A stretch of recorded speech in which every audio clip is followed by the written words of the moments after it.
উন্নয়ন কার্যক্রমের নামে অপরিকল্পিতভাবে খোঁড়াখুড়ি চলছে চট্টগ্রাম নগরীর অসংখ্য গুরুত্বপূর্ণ সড়কে। ফলে সামান্য বৃষ্টিতে দুর্ভোগে পড়ছে নগরবাসী। জনদুর্ভোগ কমাতে সিডিএর এই সংস্কার ও উন্নয়ন কার্যক্রম এখন হয়ে উঠেছে নগরবাসীর গলার কাঁটা। চট্টগ্রাম থেকে বাসুদেবের ক্যামেরায় বিস্তারিত জানাচ্ছেন ইফতেখার ফয়সাল। এটি চট্টগ্রামের দেওয়ানহাট ওভারপাসের নির্মাণ কাজের চিত্র।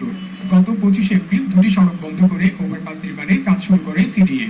এতে চরম দুর্ভোগে পড়েছেন স্থানীয় অধিবাসী ও ব্যবসায়ীরা।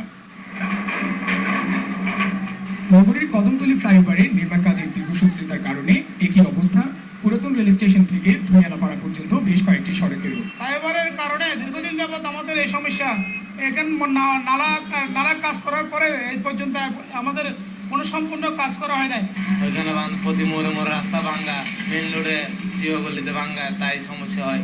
শুধু এসব প্রকল্পই নয়, সিডিএর অধীনে নগরীতে চলছে প্রায় 35টি সড়কের উন্নয়ন কাজ।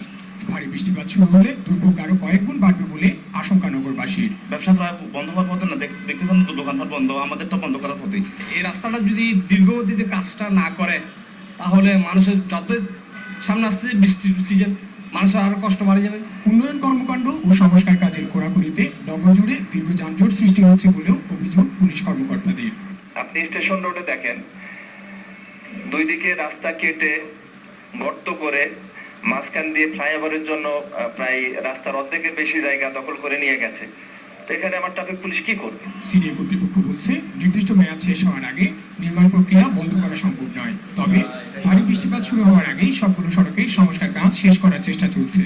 এখানে যে প্রকল্প চলমান একটা মেয়াদের ভিত্তিতে অনুমোদিত, সেই মেয়াদের আগে ইনশাআল্লাহ সমস্ত প্রকল্প শেষ হয়ে যাবে। শুধু কার্পেটিং চলমান আছে।